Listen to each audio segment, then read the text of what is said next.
নমস্কার, শুভ সন্ধ্যা। আমি বাবলিনা। আজ আবারও একটি আলোচনা নিয়ে চলে এসেছি আপনাদের জন্য। আজকের আলোচনাটি হচ্ছে ভগবত গীতার ৩য় অধ্যায় কর্মযোগ। অর্জুন বললেন, হে জনার্দন, হে কেশব, যদি তোমার মতো কর্ম অপেক্ষা ভক্তি বিষয়নী বুদ্ধির শ্রেয়তর হয়, তাহলে এই ভয়ানক যুদ্ধে নিযুক্ত হওয়ার জন্য কেন আমাকে পরিচিত করেছ?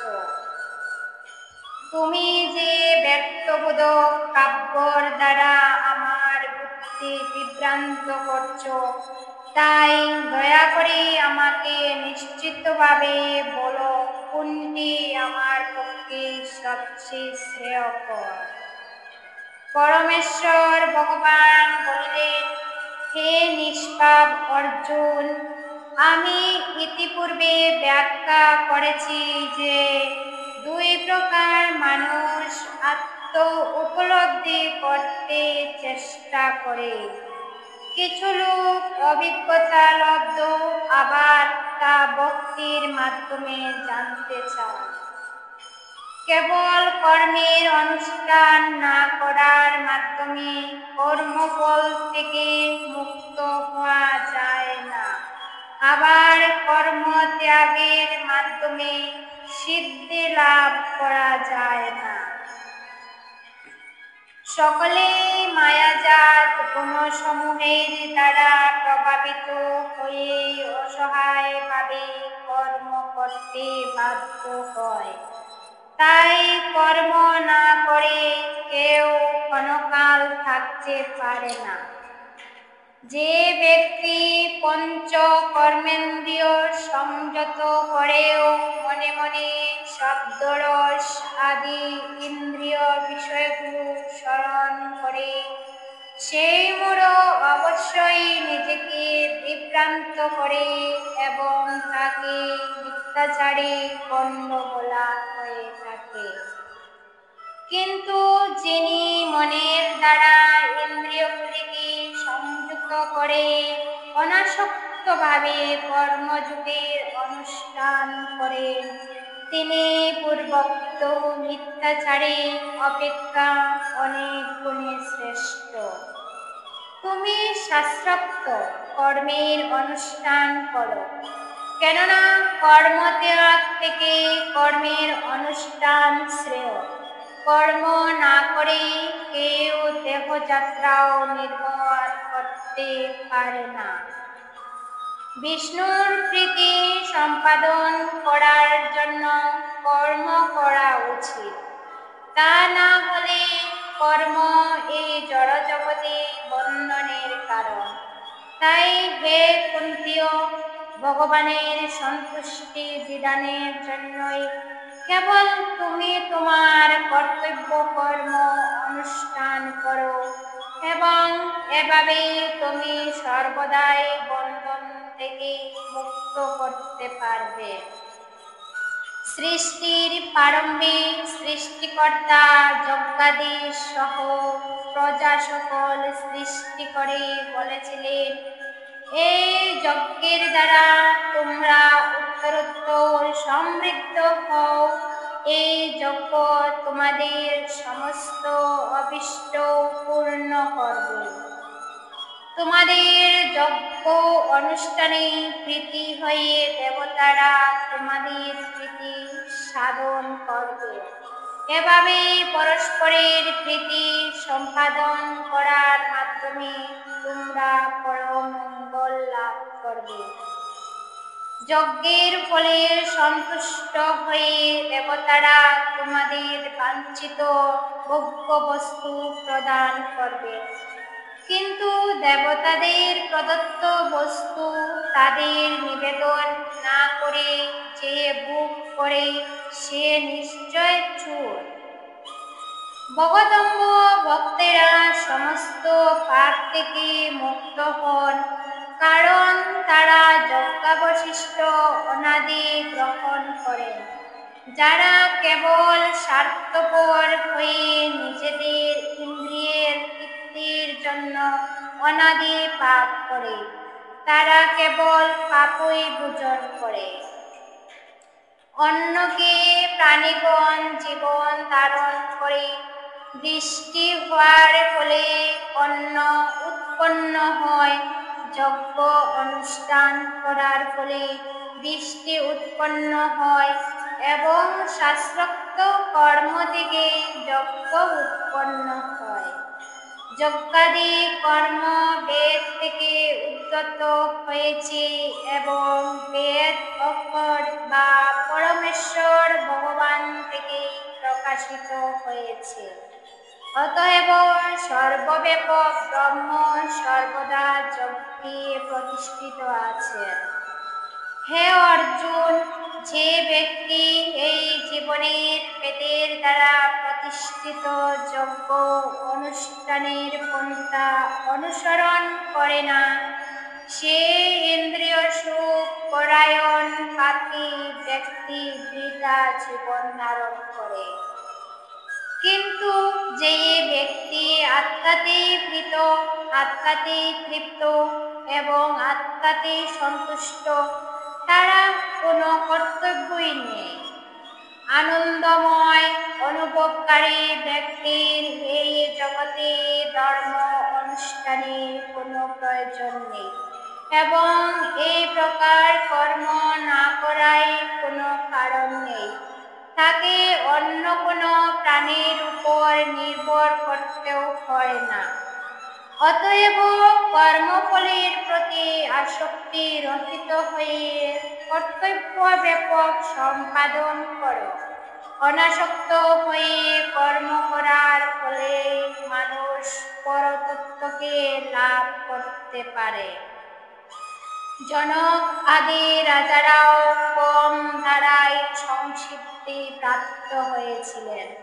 অতএব জনসাধারণকে শিক্ষা দেওয়ার জন্য তোমার কর্ম করা উচিত।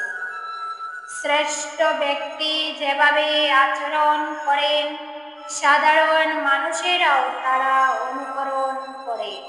তিনি যা প্রমাণ বলে স্বীকার করেন, সমগ্র পৃথিবী তারই অনুসরণ করে। হে পার্থ, এই ত্রিজগতে আমার কিছুই কর্তব্য নেই।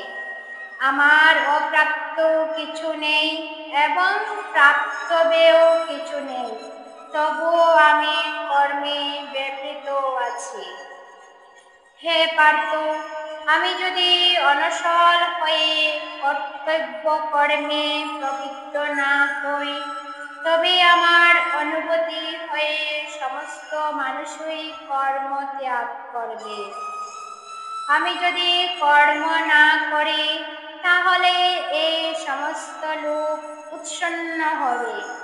আমি বর্ণ সংকর সৃষ্টির কারণ হব এবং তার ফলে আমার দ্বারা সমস্ত প্রজা বিনষ্ট হবে।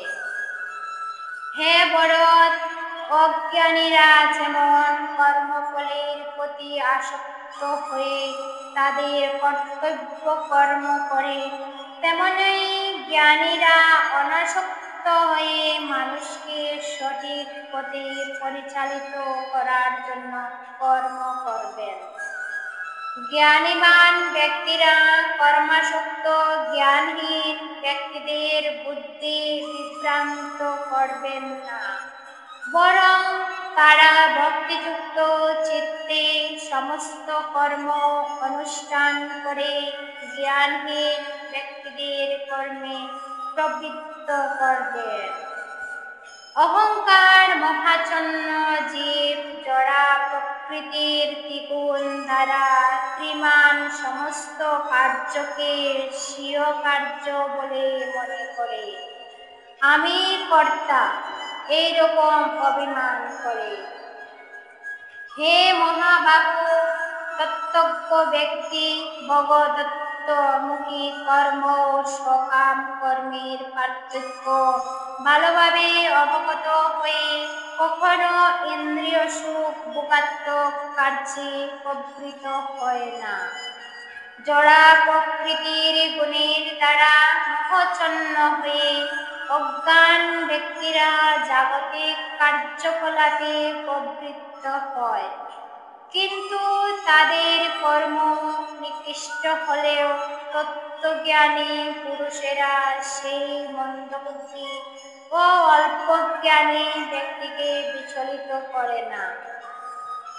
অতএব হে অর্জুন, আধ্যাত্মিক চেতনা সম্পন্ন হয়ে তোমার সমস্ত কর্ম আমাকে সমর্পণ করো এবং মমতাশূন্য নিষ্কাম ও সুখশূন্য হয়ে তুমি যুদ্ধ করো।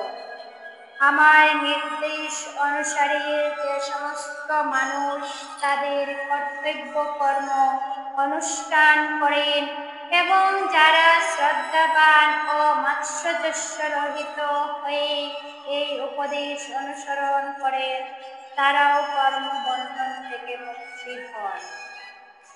কিন্তু যারা অসূয়াপূর্বক আমার এই উপদেশ পালন করে না, তাদেরকে সমস্ত জ্ঞান থেকে বঞ্চিত, বিমূঢ় এবং পরমার্থ লাভের সকল প্রচেষ্টা থেকে ভ্রষ্ট বলে জানবে।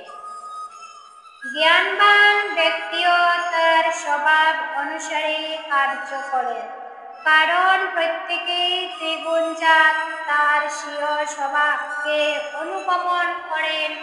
সুতরাং নিগ্রহ করে কি লাভ হবে?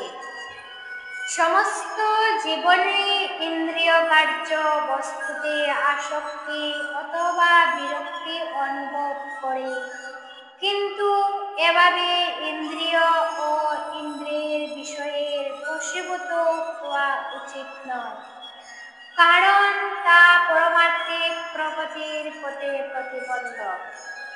স্বধর্মের অনুষ্ঠান দোষযুক্ত হলেও উত্তম রূপে অনুষ্ঠিত পরম ধর্ম থেকে উৎকৃষ্ট। স্বধর্ম সাধনে যদি মৃত্যু হয় তাও মঙ্গলজনক, কিন্তু অন্যের ধর্মের অনুষ্ঠান করা বিপজ্জনক। অর্জুন বলিলেন, হে বাষ্য, মানুষ কার দ্বারা চালিত হয়ে অনিচ্ছা সত্ত্বেও যে বলপূর্বক নিয়োজিত হয়ে পাপচরণ প্রবৃত্ত হয়। পরমেশ্বর ভগবান শ্রীকৃষ্ণ বলিলেন, হে অর্জুন, রজগুণ থেকে সমুদ্রত কামী মানুষকে এই পাপে প্রবৃত্ত করে এবং এই কামই ক্রোধে পরিণত হয়। কাম সর্বগ্রাসী ও পাপাত্মক, কামকেই জীবনের প্রধান শত্রু বলে জানবে। অগ্নি যেমন ধূম দ্বারা আবৃত থাকে, দর্পণ যেমন ময়মাল দ্বারা আবৃত থাকে, অথবা গর্ভ যেমন জরায়ুর দ্বারা আবৃত থাকে, তেমনি জীবাত্মা বিভিন্ন মাত্রায় এই কামের দ্বারা আবৃত থাকে। কামরূপী চির শত্রুর দ্বারা জীবের শুদ্ধ চেতনা আবৃত হয়। এই কাম দুরারিত অগ্নির মতো চির অতৃপ্ত। ইন্দ্রিয় সমূহ মন ও বুদ্ধি এই কামের আশ্রয়স্থল।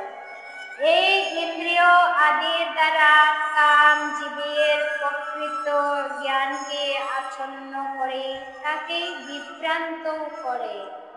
অতএব হে ভরত শ্রেষ্ঠ, তুমি প্রথমে ইন্দ্রিয়গুলিকে নিয়ন্ত্রিত করে জ্ঞান ও বিজ্ঞান নাশক পাপের প্রতীকরূপ এই কামকে বিনাশ করো। স্থূল জড় পদার্থ থেকে ইন্দ্রিয়গুলি শ্রেয়, ইন্দ্রিয়গুলি থেকে মন শ্রেয়, মন থেকে বুদ্ধি শ্রেয়, আর এই তিন বুদ্ধি থেকেও শ্রেয়। হে মহাবীর অর্জুন, নিজেকে জড় ইন্দ্রিয় মন ও বুদ্ধির অতীত জেনে নিশ্চয়তা বুদ্ধির দ্বারা মনকে স্থির করো এবং এভাবে চিত্তশক্তির দ্বারা কামরূপ দুর্জয় শত্রুকে জয় করো। ধন্যবাদ সকলকে।